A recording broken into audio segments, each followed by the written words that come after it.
Tere ka minu poolt. Räägime oskustest. Kui algne mõte oli rääkida täna hästi sellist strateegilist juttu, kuhu me siirdumas oleme, siis kui ma hakkasin neid slaide kokku panema, siis ma otsustasin, et jääks 3 lihtsama küsimuse juurde. Räägiks sellest, et miks me teeme seda, mida me teeme, kuidas me näeme, et võiks üldse digikoolitustele või laiemalt koolitustele läheneda ja mida me siis praktilist sellel suunal pakkumas oleme. Vastaks ära kõigepealt selle miks küsimuse. Nagu ka Johannes hommikul sissejuhatust tehes mainis, siis meie digiühiskonna arengukava aastaks 2030 seab ambitsioonika eesmärgi, et meil on avalikus sektoris vajalikud teadmised ja oskused olemas. Mille jaoks? Selleks, et me saaksime pakkuda enda kodanikele, enda ettevõtjatele parimat digiriigi kasutaja kogemust. Ja loomulikult on seal oma roll hästi läbimõeldud teenustel ja väga headel mugavatel platvormidel, aga selle taga kõik, kes need platvorme kujundavad, käigus hoiavad, aitavad inimestel kasutada, need on meie teenistujad. Ehk siis meil oleks vaja ühtpidi tõsta meie teenistujate oskuseid ja samas, kui me kuuleme, mida räägib meile erasektor, et riik on küll usin tellija, aga ta ei ole tingimata tark tellija, siis katsuks ka seda poolt järgi aidata, et kuidas olukorras, kus ma pean näiteks mõne arendusprojekti kas hankena ette valmistama või siis selle algusest lõpuni läbi viima, kuidas ma sellest olukorrast niimoodi välja jõuksin, et hundid söönud, lambad terved. Aga see joonis, mis te siit näete, ei pretendeeri absoluutsele tõele, aga see on üks viis, kuidas me oleme püüdnud mõtestada, mis asjad need digioskused on, mis võiksid igale siis teenistujale kuidagi kasulikud olla. Kui me vaatame siia slaidi vasakusse serva, siis see vasak serv räägib kõige praktilisematest igapäevastest näidetest, kus mul on vaja näiteks leida tööks vajalikku informatsiooni, seda informatsiooni, selle tõepärasust testida. Kui hommikul Kristel rääkis sellest, et ChatGPT ja kõik muud tehisintellekti lahendused söödavad meile ette nupuvajutusega palju informatsiooni, et kuidas ma saaksin aru sellest, et kas see informatsioon on ka tõene ja mulle siis sobiv kasutada. Ja kuidas ma saaksin neid kõikvõimalikke andmeid, mis ma siis üles olen leidnud, ka paremate otsuste tegemiseks kasutada. Samamoodi, kui ma teen oma kolleegidega kas enda asutusest või ka asutuste üleselt koostööd, et kuidas teha seda turvaliselt, nii et nagu hommikul jällegi näitena läbi jooksis, keegi ei tunneks väljaspoolt selle vastu liigset huvi ja ei saaks seda tööalast informatsiooni enda kätte.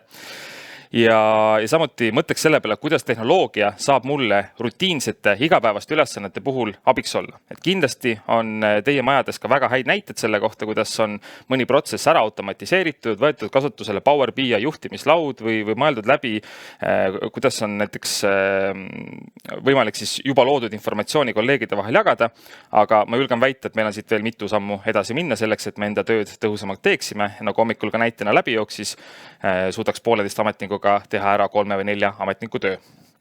Siin paremal pool on siis lahti joonistatud mingisugused valdkonnad, millest just nimelt arendusprojektide või IT-arenduste puhul oleks hea teadmist omada. Et see mõte ei ole sellest, et iga peaspetsialist või iga spetsialist peaks olema suurim ekspert hankimises ja suutma kõik funktsionaalsed nõuded ära kirjeldada ja saada väga hästi aru, mis asi on agiilne siis arendusprotsess ja mismoodi seda süüakse, vaid peaks olema vähemasti aru saama, et kui ma selle situatsiooniga kokku puutun, siis kuhu suunas ma vaadata võiksin, mille jaoks näiteks eelreklaamitud Digiriigi Akadeemia võiks olla hea koht, kus peale hakata.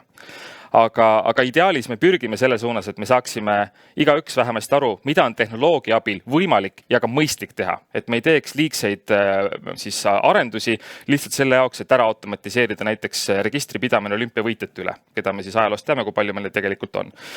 Samuti me saaks aru, miks me peame mõtlema inimese keskselt. Kõikide oma teenuste arendamisel, kõikide lahenduste loomisel, et me ei saa võtta sellist keskmist kodanikku, vaid me elame paratamatult järjest individuaalsemaks muutuval ajastul ja me peame suutma panna ennast selle lõppkasutaja kingadesse, saada aru, et missugused piirangud temal näiteks selle teenuse tarbimisel on ja kuidas meie saaksime siis aidata tal neid takistusi ületada. Andmed, tehisintellekt, küberturvalisus on juba läbi jooksnud ja kui ma nüüd selle slaidi kuidagi 2 lausega kokku võtan, siis digioskused võiks olla arusaam ja ka vajalikud oskused selleks, kuidas tehnoloogia kaasabil enda igapäevatööd kuidagi paremini, tõhusamalt teha. Ja teistpidi, et meil oleks ka arusaam ja kui need vaja läheb, siis vajalikud oskused selleks, et tehnoloogia kaasabil enda vastutusala, enda mingit töölõiku või ka enda organisatsiooni tõhusamaks muuta.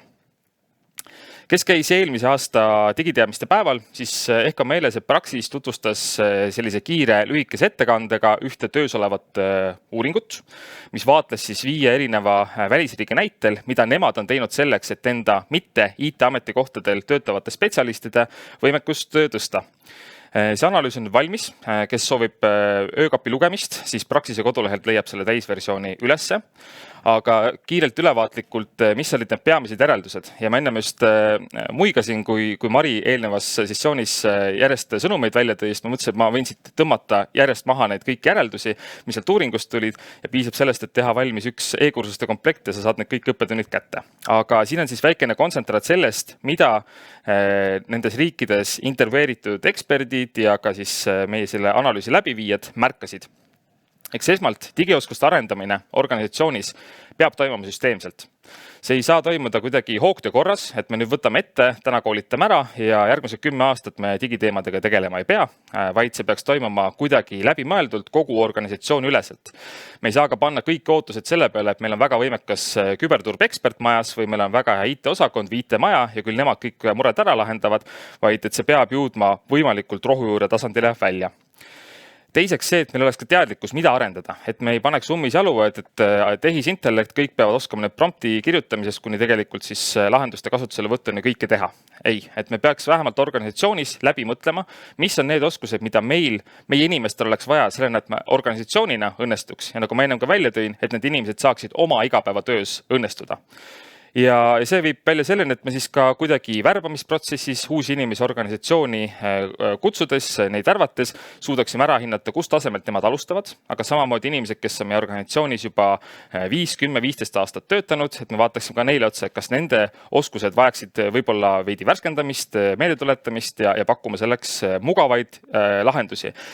Ja see kõik ei pea toimuma, nagu ma mainisin, hoogtöö korras, et me ühe korra võtame ette ja koolitame, aga pigem kui inimesel on tööalaselt neid teadmisi vaja, et siis ta ei peaks ootama koolituskalendris, et poole aasta pärast midagi nüüd tulemas selle teemalist, vaid tal oleks kohe kiire lahendus, kuhu suunas ta võiks vaadata ja mis on see usaldusväärne koht, mida ta saaks kasutusele võtta. Siit ma, enne kui ma jõuan selle viimase punktini, siis veel vahepeal see koolituste nähtavus ja ka väärtustamine organisatsiooni vaates, ehk siis ka organisatsiooni juht ütleks, et see on oluline teema, et see oleks ka organisatsiooni igapäevategevustes nähtav. Ja üks, mis sellise hea õppetunnina kaasa tuli, see ei ole midagi uut ega revolutsioonilist, aga kolleegile õpe. Ehk siis, kui mina olen ühe korra valusalt saanud läbi teha, mida tähendab Excelis näiteks pivot tabeli kokkupanek, siis selle asemel, et ma ütlen kolleegile, et mine õpi ise ja saan need valusad tunnid kätte, siis võib-olla piisab sellest, kui ma võtangi oma lähemad kolleegid kokku ja 10-15 minuti jooksul näitan läbi, et kuidas ma siis selle lahenduseni jõudsin. Ja selle läbi kinnistan endale seda, aga samas saavad ka kolleegid siis juurde. Selleks me ei pea minema hankima mahukat koolitusprogrammi. Nüüd sel kevadel me viisime avaliku sektori asutuste seas läbi hetkeolukorra kaardistuse. Me esitasime nendest samadest uuringu peamistest tulemustest lähtuvalt asutustele küsimusi, et mida te täna tegemas olete, mis on teie tänased lähenemised ja hetkeolukord. Kui me vaatame tulemustele otsa, muidugi tasub valimi mõttes ära mainida, et siin ei ole kõik asutused vastanud. Kokku oli vastajad oskuste küsimustele 40 ringis, aga mingisugust pilti see meile siiski pakub. Populaarseim vastuse variant oli see, et ega me süsteemselt pole väga lähenenud. Me teemegi, nagu ma enne mainisin, ühekordseid koolitustegevusi vastavalt võimalustele. Aga vähem on neid asutusi, kes on tõesti nii ressursside mõttes, oma koolitusplaani mõttes läbi mõelnud, kuidas me inimestele vajalikud digioskused anname. Samuti ei ole täna veel jõudnud me nii kaugele, et me süsteemselt asutuses hindaksime, mis tasemel meie inimesed kas organisatsiooni sisenevad või kus nad parasjagu on ja kuidas nad edenevad. On tõesti neid, kes värbamise käigus teevad seda, aga oli ka neid näiteid, kus asutused on limiteerinud siis kindlate ametikohtade, eelistatud IT-ametikohtade puhul. Me vaatame, et kas siis nendel inimestel on vajalikud teadmised, oskused olemas, aga organisatsiooni üleselt süsteemselt me täna ei hinda. Sisekoolituste vaates taaskord paistab silma see, et kas on fookus teravik väga kindlatel üksustel, kes siis selle koolituse kätte saavad või tehakse seda harva ja juhuslike tegevusteni, mis on jällegi arusaadav, et piiratud ressursside tingimustes ei saa öelda, et digi on kõige tähtsam. Me peame mõtlema ka inimeste vaimsele tervisele, peame mõtlema nende näiteks ministeeriumite puhul poliitika kujundamise oskustele ja nii edasi, aga jällegi mingi pilti see meile pakub, kuivõrd oluliseks digikompetentside arendamist peetakse. Ja mõeldes tagasi esimesele plokile, kus oli juttu ka e-kursustest kui suure potentsiaaliga koolitusformaadist, siis tõepoolest meil on täna asutusi, kes juba sellel suunal tegutsevad, kes on kas ise loonud või mõne partneriga koostöös asunud siis e-kursuseid looma. Aga päris paljudeni pole see teadmine veel kas jõudnud või ei ole julgetud seda esimest sammu astuda. Võib-olla selleks piisavalt siis vahendeid olnud. Ja põgusalt ka sellest, et kas asutuses on paika pandud konkreetsed mõõdikud seoses koolituste läbiviimisega. Levinud on jätkuvalt see, et kas üldse ei mõõdeta või jälgitakse, et mitu pead on koolitusel käinud, mitu koolituste läbi viidud või siis kui rahul oldi koolitajaga, koolitusruumiga, toimumise ajaga, aga vähem on seda mõju ja seosed igapäevase tööga, mis siis hetkel silma paistab. Nii, miks küsimus vastatud, liigume edasi kuidas poole.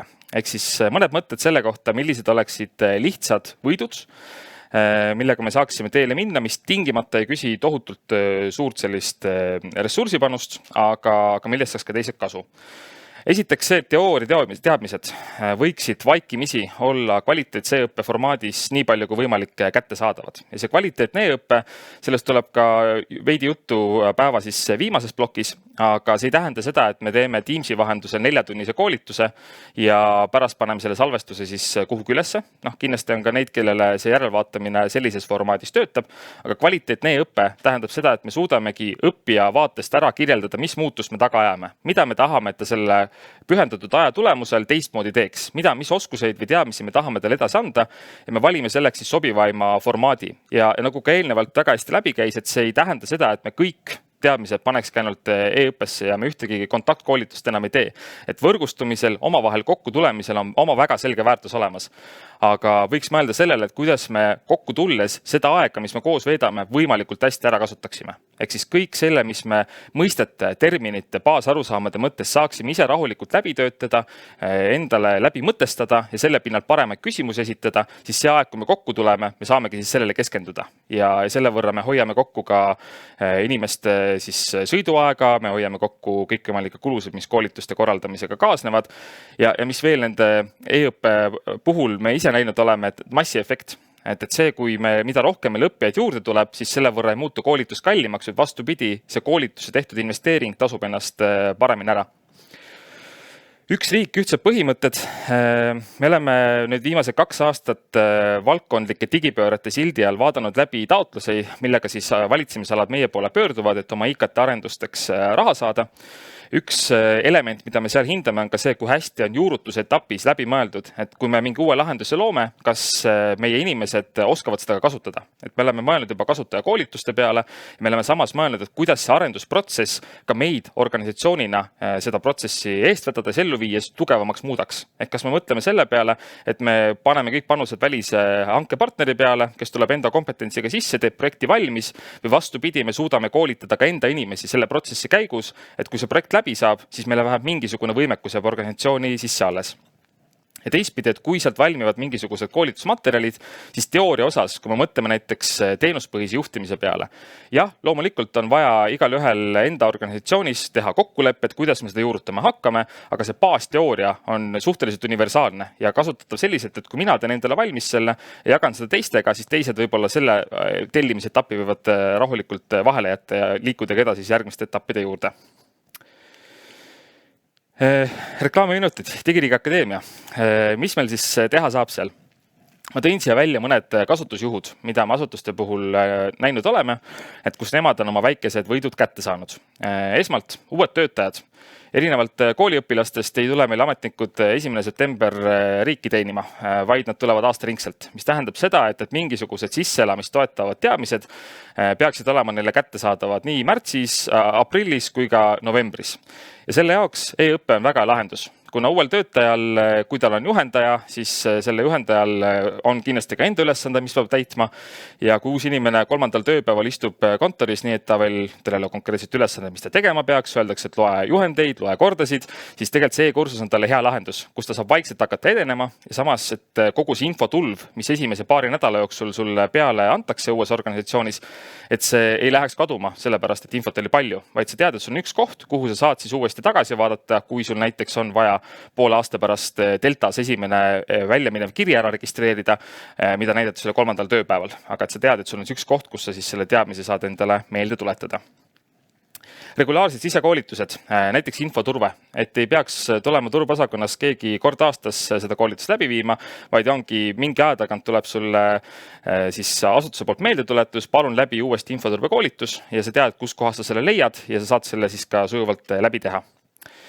Rahandusministeeriumilt hea näide, kuidas nemad tegid omale sisekoolituse PlanPro keskkonna kasutamiseks, mis jällegi võrreldes sellise juhendiga teeb sulle lihtsalt arusaadavaks selgeks, kuidas organisatsioonis seda keskkonda kasutama peaks ja see on igal hetkel kõigile huvilistele akadeemia keskkonnas kättesaadav, aga sinna ei pääse ligi kõik, kes on Rahandusministeeriumist väljaspoolt. Ehk siis akadeemia pakub ka võimalust, et sa saad selle kasutajate ringi ära piiritleda, sul on enda siis pesa või koht, kuhu sa need asutuse sisesed materjalid ära paigutad, nii et igaüks ei pääse väljaspoolt, aga sinu inimestel on üks koht, kuhu vähemasti vaadata. Sellest, et enne kontaktkoolitusele tulemist oleks meil tase ühtlustatud, on eelnevalt juba juttu olnud. Heaks näiteks on siin Sotsiaalkindlustusamet, kes on oma ohviravi koolituste puhul sellist mudelit kasutanud. Ehk siis ennem, kui inimesed üle Eesti kokku tulevad klassiruumi koolitusele, läbivad nad kõik ära siis e-õppe materjalid ja me teame, mis tasemega inimesed klassiruumi tulevad. Mis on siis see, millest me saame hakata edasi arutama ja praktilisi näiteks juhtumeid analüüsima. Ja me näeme, et tegelikult need akadeemia avalikud koolitusmaterjalid on heaks ressursiks ka koolituse personalispetsialistidele. Et kui te saate endale asutuse töötajate poolt ootuse, näiteks teenusdisainialase koolitusprogrammi tellimiseks, siis teenusdisain on selline, millest võib rääkida 4 tundi või 4 kuud. Et mis on see koht, millest meil kogu selle protsessi vältel päriselt täna kasu oleks. Et kui öeldagi neile inimestele, et palun läbige kõigepealt akadeemias teenuste arendamise siis tunniajane e-kursus ja selle pealt öelge, et mida te päriselt tahate siis õppida. Mis on see, millest teil täna oma töös kõige rohkem kasu oleks. Ja võib-olla kogu sellest teenusdisaini ahelast on kasutaja intervjuud selleks, et minna siis välitöid tegema just see, mida meil täna vaja teada on. Ja me saamegi panna selle koolituse vastavalt siis sellele toimima. Ehk siis meie väärtuspakkumine on see, et igal inimesel on üks kasutajakonto, üks koht, kuhu vaadata ja kus ta leiab üles siis nii avaliku selle e-kursuste portfelli, kus ta saab endale siis vajaliku teema üles leida ja selle läbida endale sobival ajal, mahus. Aga samas, kui asutus on meiega liitunud ja pannud sinna üles sisekoolitusi, siis ta teab, et ta leiab ka need selles samas keskkonnast üles, ilma et ta peaks vaatama 3., 4. ja 5. kohta. Ja samuti vaadates, kuidas inimesed ka avaliku sektori sees ühest asutusest teise liiguvad, kui meil ühel hetkel on kohustuslikud e-kursused, mida peab kindlasti läbima ja selle läbimist ka tõendama, siis ühest majast teise liikudes sa ei pea hakkama seda sama pool aastat tagasi läbitud kursust uuesti tegema, vaid sa saad mugavalt oma siis uuele tööandjale näidata, et palun, see on mul ikkagi tehtud ja selle aja kokku hoida. Samuti, nagu eelnevalt läbi käis, selliste platvormide loomine ja ka e-kursuste loomine on kulukas, mis tähendab seda, et igal ühel endale hakata sellist keskkonda üles ehitama, arvestades meie riigi väiksust, ei ole tingimata mõistlik ja see toob kaasa püsikulu pikaks ajaks, mis tõttu tasub mõelda sellele, et äkki sellise keskse platvormi lahendamine oleks just nagu hea koht, kus peale hakata ja selle võrra siis hoida siis enda kulusid madalamal. Ja samuti analüütika vaade, millest oli ka põgusalt eelnevalt juttu, ehk siis võimalus saada raporteid, ülevaateid selle kohta, kes on läbinud, kui palju ta on läbinud, kas ta on tõendi kätte saanud või mitte. Et see on samuti akadeemias täna täitsa olemas. Nii, kuna aeg tiksub halastamatult, siis jõuan viimase sellise reklaamipausi rubriigini, ehk siis mida me päriselt pakume kesksete koolituste näol sellel sügistalvel. Kõigepealt mõned fookused, kuhu meie siis koolitused suunatud on. Need samad valdkondlikud digipöörded, mida ma eelnevalt mainisin, et me sealt poolt näeme, et selliste mahukate digimuutuste planeerimine ja nende elluviimine, nii et meil ei sünniks järjekordselt kobarkäkki, mida meediast siis pikalt lahata saaks. Et me mõtleks selle peale, kuidas me need mahukad muutused ette valmistame, organisatsioonis läbi mõtleme ja need võimalikult hea tulemiga ja säästlikult ka ellu viime. Ja seal on siis fookus meil täna juhtidel, et kuidas juhid saavad küsida õigeid küsimusi enne, kui me teeme ära investeeringud. Teiseks, märksõna läbi käinud teenusepõhine juhtimine, midagi, mille suunas asutused on täna mõtlemas, et sooviks seda juurutada või selliselt edasi liikuda väga erinevas tempos, aga me näeme, et mingisugune teoreetiline alusbaas oleks kõigile kasulik ja olukorras, kus meil ei ole veel riigiüleseid kokkuleppeid selle kohta, et kuidas see teenuspõhine juhtimine päriselt asutuste üleselt toimima peaks, siis vähemalt selle teooria ploki me aitaksime materjalidega ära katta ja asutused saavad ise siis vastavalt vajadustele sinna peale konsultatsiooni või siis muud välistabi kaasata, mis siis viiks päriselt juurutamiseni. Kolmandaks, nagu ma alustasin, erasektori kriitika meile on see, et me oleme küll usinad tellijad, aga alati mitte kõige paremad protsessi vedajad. Ehk siis targa tellija kompetentsi kasvatamine, kuidas arendusprojekte ideest kuni siis eduka teostuseni ära juhtida. Ja neljandaks see, et kuidas me spetsialistide igapäevast tööd saaks paremaks muuta. Ehk siis meil sel suvel läks üle Majandus- ja Kommunikatsiooniministeerium ja suve lõppes ka Sotsiaalministeerium uuele arvutitöökoha teenusele, mis on toonud palju uusi funktsionaalsuseid nii Outlooki kui ka Teamsi kui ka näiteks SharePointi lahendustesse. Et oleks ka üks koht, kuhu vaadata, mis selgitaks lahti, kuhu ma vajutama peaks, mida ma tegema peaks, kust ma midagi leian ja kuidas see aitaks minul aega kokku hoida. Et ma ei peaks veetma 1,5 tundi otsimaks 4 inimese kalendrist pooletunnist kohtumisaega ja sinna juurde veel sobivat ruumi, vaid ma kasutaks plaanimisabimeest võimalikult eesmärgipäraselt, kes teeb minu ees kogu selle musta töö ära ja ütleb mulle, et esmaspäeva hommikul kell 9 on teile sobiv aeg olemas. Nii, aga liikudes edasi, siis kellel meenub varasem digitippude koolitusprogramm, mida viidi läbi tippjuhtidele, mis lõppes eelmise aastaga ära. Kokkuleppel Riigikantseleiga me oleme selle projekti võtnud enda tiiva alla ja löönud käed sel kevadel ka ePoliticaliga, kes on, võib öelda, maailma üks juhtivamaid avaliku sektori koolitajaid. Ja nemad kohandavad Eesti oludele vastavaks siis enda koolitusmaterjalid 4 teemakategoorias, mis on siin paremal pool nähtavad. Me oleme tõmmanud veidi laiemaks seda programmi osalejate sihtrühma, kuna päris paljud tippjuhid, kes toona ametis olid, käisid juba seda programmist läbi, siis ei ole mõeldud sellele, et nemad peaks uuesti tulema, vaid pigem, et kes on hiljuti vahetunud, samuti ka nende asetäitjad, kes esimesse sinna programmi ei mahtunud, IT-maade juhid ja ka spetsialistid, kelle töö on otseselt seotud väga mahukate digimuutuste kavandamise juhtimisega, et nemad on sinna programmi oodatud.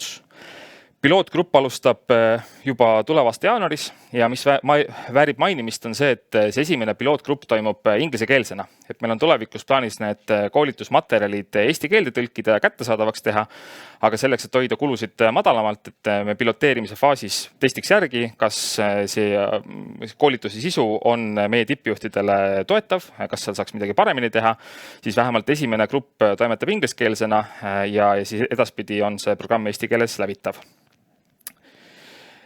Registreerimine algab peatselt RTIP-is. Korra hüppan tagasi eelmise slaidi peale.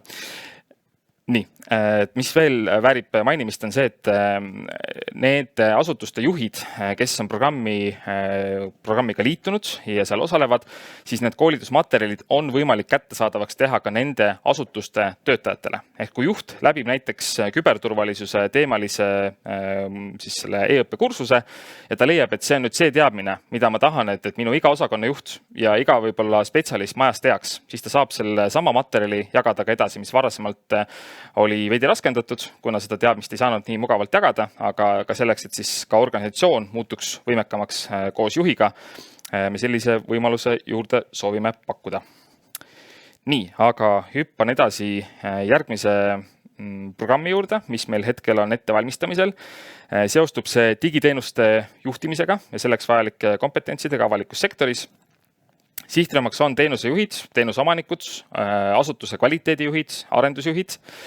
Ja mõte on jällegi see, et me teeme teooria osa e-õppena kättesaadavaks, mille saab iseseisvalt ära läbida ja seda toetavad siis kontaktõppe kohtumised, kus käsitletakse siis 3 teemavaldkonda. Esiteks, kuidas oma teenust eesmärgistada, seada juurde mõõdikud ja tulemusi hinnata ja seda teadmist ära kasutada selleks, et kas oma teenust paremaks muuta või võtta ka vastus selle kohta, et me peaks selle teenuse kinni panema ehk siis sulgema ja kuidas siis see protsess käib. Ja samuti meil on loodud Veera disainisüsteem, ehk siis kuidas meie digiteenused ka kasutaja vaatest võimalikult ühesugused ja ühe loogikaga välja näeksid, siis seda teemat ka seal koolitusel käsitletakse. Kui kõik läheb plaanipäraselt, siis RTIP-ist võib selle leida oktoobrikuust ja pilootgrupp peaks alustama uue aasta jaanuarist. IT-arendusprojektide planeerimine ja juhtimine. Sihtrühmaks on esmatasandi juhid, näiteks valdkonnajuhid või tiimijuhid, samuti spetsialistid, kes puutuvad oma igapäevases töös kokku IT-arendusprojektide ettevalmistamisega ja vajaks selles osas kas siis mäluvärskendust või kohta, kuhu siis vajaduse korral pilk pöörata või tagasi pöörata. See koolitusprogramm toimub täies mahus e-õppe formaadis, ehk me teeme Digiriigi Akadeemia keskkonnas neile osalejatele siis kõik need moodulid kättesaadavaks. Pilootgruppi registreerimine taaskord peatselt RTIP-is avanemas ja pilootgrupp alustab juba sellel aastal. Ja kui kõik läheb plaanipäraselt, siis kevadel, kui pilootgrupp on lõpetanud, me oleme need kursused tagasiside põhjal veel omalt poolt üle käinud, siis me muudame selle kättesaadavaks ka neile asutustele, kes on meiega siis liitunud. Teenuspõhine juhtimine. Oleme alates kevadest teinud mitme ministeeriumi üleselt koostööd ja saanud sealt valmis teenusepõhise juhtimise alused. Ehk siis kõik, kes on teenusepõhisest juhtimisest midagi kuulnud, aga tahaks sellist teoreetilist materjali, mida ka organisatsioonis teistega jagada, siis soovitan juba praegult vaadata Akadeemia keskkonda, see on täitsa kättesaadav. Ja suve jooksul on valmis saanud ka terve rida jätkukoolitust sellist teoreetilist materjali, mis nüüd läheb õppedisaineriga koostöös töösse ja loodame, et aasta lõpuks on need siis kõik Akadeemia keskkonnas kättesaadavad. Ehk siis, kes ei ole veel Akadeemiasse jõudnud, teenuste juhtimise, teenuse arendamise kohta oleme päris palju teoreetilist teadmist sinna paigutanud ja samuti ka andmete teemalt, et sealt saab kindlasti ka uue aasta koolitusplaane seades hea alusmaterjali kätte. Ja veel viimane, nagu mainisin, meie igapäevatöö tõhusamaks muutmise võimalused. Ehk siis kuidas me saaksime kõige lihtsamaid kontoritarkvara lahendusi, ühistöö lahendusi enda tööks rohkem ära kasutada, kuidas me saaks omavahelise koostöö kiiremaks muuta, kui me kasutaks Teamsi ja kõiki selle funktsionaalsuseid, mida võimaldab teha Outlook ja kuidas oma igapäevast töövoogu seal sadade erinevate kirjade vahel võimalikult hästi organiseerida. Ja lõpuks ka see, et mismoodi ja mis otstarbega on üldse loodud näiteks planneri või siis muud sellise töö planeerimise lahendused ja kuidas jällegi neid oleks võimalik enda igapäevatöö tõhustamiseks kasutusele võtta. Nii, olen peaaegu pool tundi hästi kiirelt ja soravalt rääkinud. Äkki on tekkinud küsimusi?